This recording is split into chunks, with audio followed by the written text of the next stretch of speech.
일요일 대담 시간입니다. 이맘때면 깊어지는 가을과 함께 찾아오는 열린 행사가 있는데요. 바로 다양한 장르의 프랑스 영화를 소개하며 제주 문화의 다양성을 대표하는 제주 프랑스 영화제입니다. 오늘은 3일부터 7일까지 펼쳐질 이번 행사에 대해 이번 시간 자세히 살펴볼까 하는데요. 제주 프랑스 영화제 고영림 집행위원장 나오셨습니다. 안녕하세요. 안녕하세요. 네, 제주 프랑스 영화제 올해로 13회를 맞았습니다. 사회적 거리두기가 해제된 만큼 올해 더 큰 의미가 있을 것 같은데요. 네. 2020년에 시작된 그 코로나 상황이 이제 3년이 지금 지속되고 있잖아요, 사실상. 물론 많이 이제 해제됐지만 네. 모든 사람들이 함께 고생했던 만큼 올해는 이제 개막하는 기쁨이 더 크고요. 2020년 때 그 제11회 제주 프랑스 영화제는 개막을 한 달 남겨놓은 상황에서 비대면으로 기획을 갑자기 바꿔야 돼서 좀 고생했지만 잘 치렀던 기억이 나고요.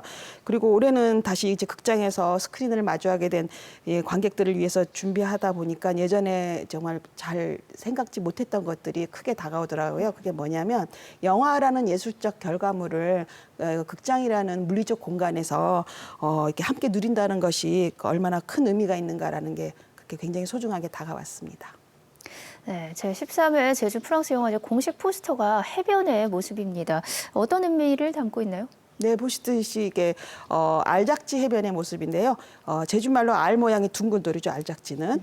포스터 윗부분은 파도로 생긴 소용돌이, 그리고 중간 부분은 그 포말이 잦아든 상태, 그리고 아랫부분은 파도에 씻긴 알작지들입니다. 그러니까 무채색, 황토색, 붉은색이 어우러져 있죠. 화산 분출 당시 돌들이 구워진 온도 때문에 다양한 색이 나온 거죠.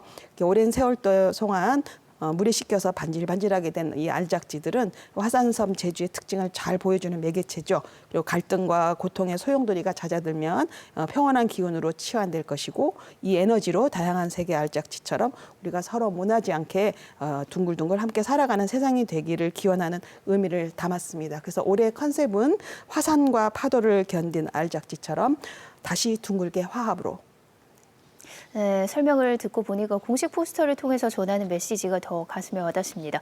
본격적으로 영화제 이모저모를 살펴보겠습니다. 올해 제주 프랑스 영화제 장편 프로그램은 3개 섹션과 함께 특별 상영으로 구성이 되어 있는데요. 각 섹션의 제목과 주제, 그리고 특별 상영에서 어떤 영화를 만날 수 있는지 궁금합니다. 네, 장편 프로그램은 이제 비경쟁으로 프랑스의 여러 얼굴들, 사랑의 다른 이름, 그리고 가족과 함께 이렇게 3섹션으로 나누었고요. 프랑스의 여러 얼굴들은 말 그대로 프랑스인들의 일상에서부터 정치, 사회적 이슈에 이르기까지 프랑스의 현재 모습을 그 프리즘을 통해서 다양하게 들여다볼 수 있는 섹션이고요. 사랑의 다른 이름은 이제 프랑스식 사랑 방정식 또는 사랑의 실체를 함께 들여다볼 수 있는 섹션이고, 마지막으로 이제 가족과 함께는 모든 세대들이 공감할 수 있는 그런 편안한 작품들로 구성했습니다. 그리고 특별 상영은요, 올해 돌아가신 이제 프랑스의 누벨바그, 이제 프랑스의 영화 운동이죠. 새로운 물결이라는 뜻인데 작가주의 영화라고 들어보셨을 겁니다. 이게 그때 시작이 바로 누벨바그의 기술이 시작을 한 건데, 그때 대표 감독인 장릭 고다러 감독을 추모하기 위해서 마련했습니다.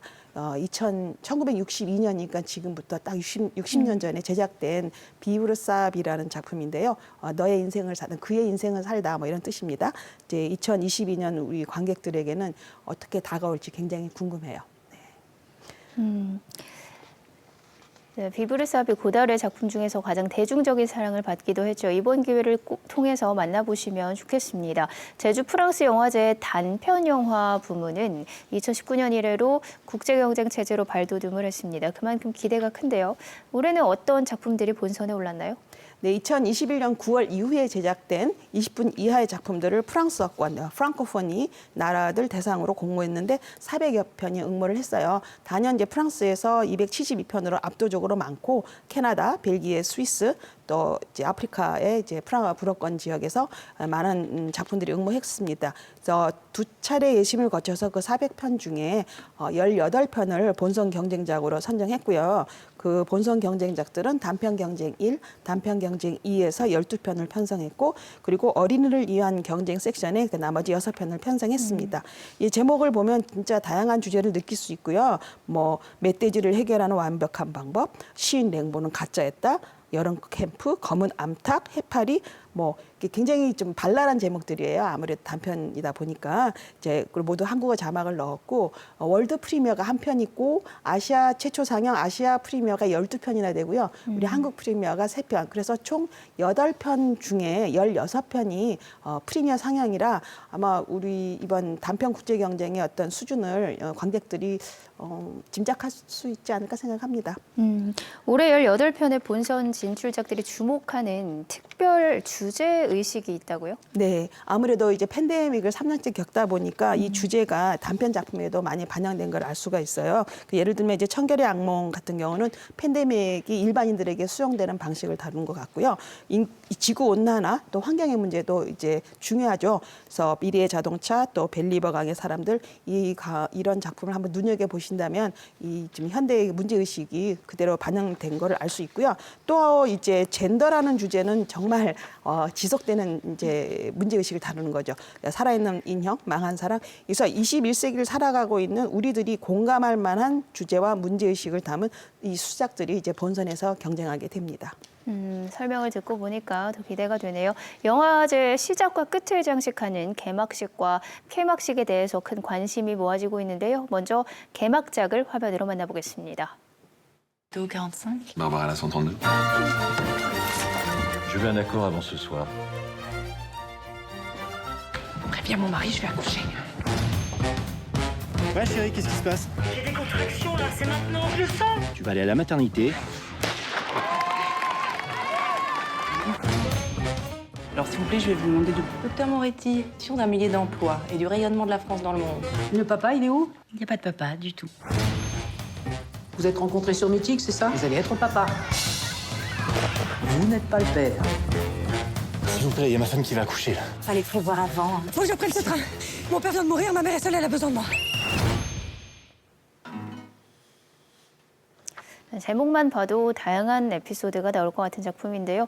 어떤 영화길래 개막작으로 선정을 하셨나요? 네, 이제 새 생명의 탄생을 다뤘는데요. 어느 나라에서 나와서 새 생명을 이제 품에 안기까지는 쉽지 않은 과정을 거치죠. 그래서 5 산모 또 5 커플을 이제 설정됐는데 서로 만나본 적이 없는 이 5 산모가 이제 같은 날 한 병원에서 아기를 낳기까지 과정들을 좀 코믹하게도 그리기도 했지만 마음을 찡하게 어떻게 보면 건드리는 부분도 있어요, 영화가.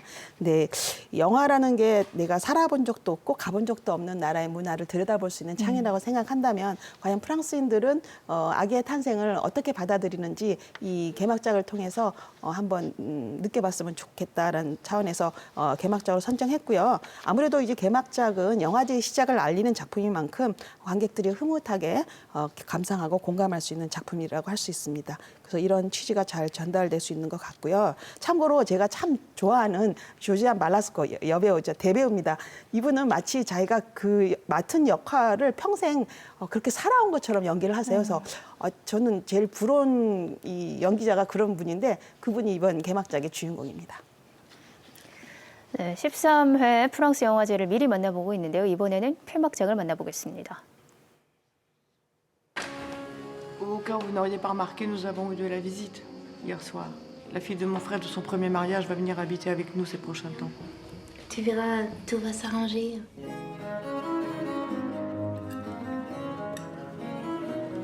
Étrange. Qu'est-ce qui est étrange? Qu'elle soit là, présente. Tu veux rester ici? Tu aimes Anaïs? Bien sûr, j'aime Anaïs. C'est ma femme. Maman aussi, c'était ta femme. Je suis coincé ici. J'ai foncé dans un arbre et j'ai été trop con pour faire ça bien. Le monsieur m'a dit que c'était un accident. Ouais, ça fait mauvais genre, ça. Joyeux anniversaire. Merci. 네, 해피엔드 황금종려상을 2번이나 받은 오스트리아의 거장 미카엘 하네케 감독의 영화입니다. 어떤 작품이길래 폐막작으로 선정을 하셨나요? 네, 이제 거장 미카엘 하네케 감독 이 작품에서는요 시네필로부터 사랑받고 존경받는 배우들이 다 주인공 역할을 맡았습니다.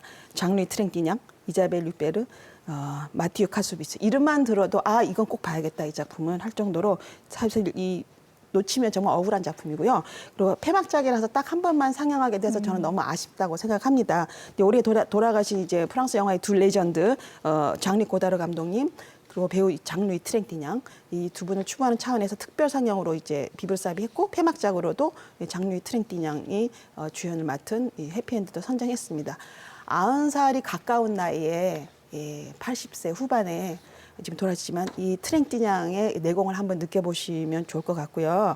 그리고 팁을 하나 드리자면 하네케 감독이 또 명작이 있죠. 아모르라고 사랑이란 뜻입니다. 그걸 먼저 감상하시고 오시면 이제 이 올해 폐막작 해피엔드가 주는 그 묵직한 그 무엇이 제대로 느껴질 거예요. 저는 오늘 이 출연하기 전에 어저께 또 3번째 보고 왔어요. 너무 감동을 해서 그래서 삶과 죽음, 또 사랑과 미움, 또 포용과 차별 우리가 이런 것들을 평소에는 깊게 생각해보지 않는 건데 사실 이 작품에서는 이 모든 것들을 함께 성찰해보는 그런 순간이 올 것 같습니다.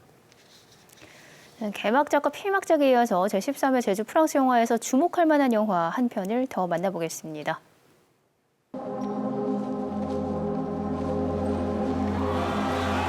À votre esprit d'équipe, de la cohésion. Sans cohésion, pas d'équipe. Et sans équipe, on est seul.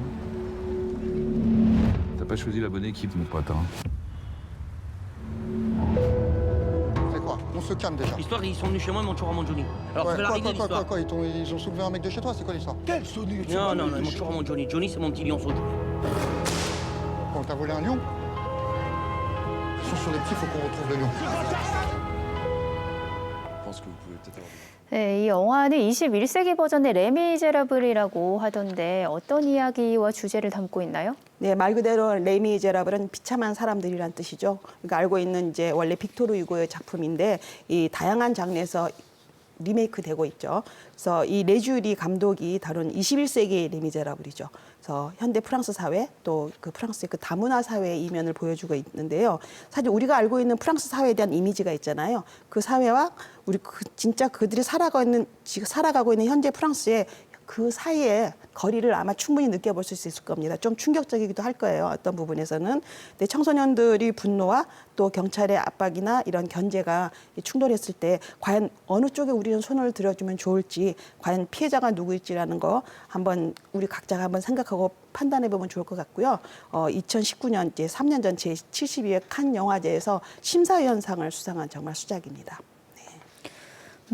네, 이번에는 영화 속 특별한 행사에 대해서 짚어보겠습니다. 올해로 특별 프로그램으로 제6회 제주 시네포럼이 준비돼 있다고요? 네네. 영화제는 영화를 관람하는 이제 축제이기도 하지만 진지한 이야기를 나누는 시간도 되죠. 그래서 시에 맞는 주제를 선정해서 영화 전문가들을 초청해서 포럼을 여는데 올해는 제주의 영화 문화와 지역의 발전으로 주제를 정했습니다. 그래서 제주가 낳은 또 시인이고 이제 원로 영화 평론가이신 김종원 선생님께서 제주의 영화 문화 발전을 위한 재현이라는 제목으로 기조 강연을 해주실 거고요.